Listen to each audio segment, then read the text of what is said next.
Mari kita belajar.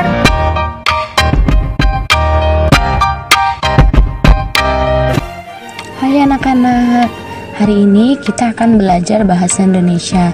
Nah, untuk kali ini kita akan mereview kembali materi mengenai gagasan pokok dan gagasan pendukung. Nah, mari simak penjelasan melalui video ini ya, Nak. Nah, seperti yang sudah kita bahas, bahwa gagasan pokok merupakan inti dari sebuah teks. Nah, sedangkan gagasan pendukung sendiri yaitu penjelasan atau informasi tambahan yang mendukung gagasan pokok. Nah, untuk sekarang kita akan bahas tentang gagasan pokok dan gagasan pendukung dalam teks lisan. Nah, teks lisan itu apa? Nah, teks lisan adalah teks yang dibacakan. Nah, gagasan pokok dan gagasan pendukung dalam teks lisan ditemukan dengan cara menyimak. Nah, dengan menyimak kita akan mengetahui apa yang menjadi gagasan pokok dan gagasan pendukungnya. Kemudian kita mendengarkan dengan sesama hal yang dibacakan atau yang dibikin.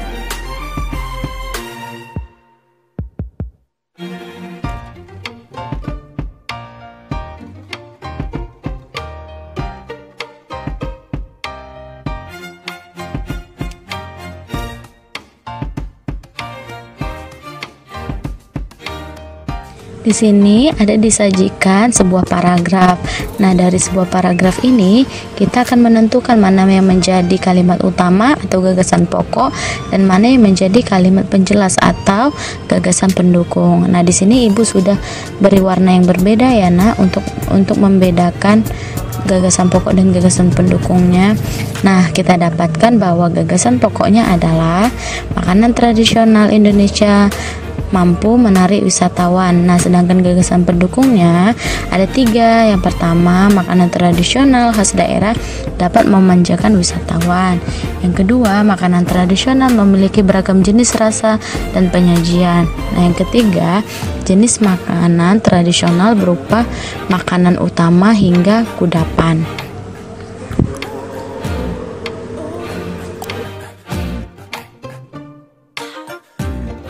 Sekarang kita juga akan mereview tentang ringkasan.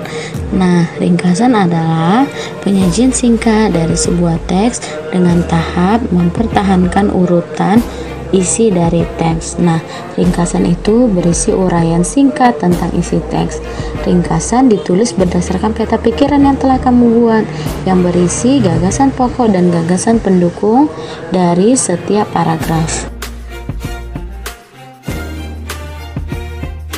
Caranya, kita harus mengidentifikasi gagasan pokok dan gagasan pendukung dalam teks yang dibacakan. Nah, perlu kamu ketahui bahwa gagasan pokok dan gagasan pendukung yang sudah teridentifikasi akan mempermudah kita dalam membuat ringkasan.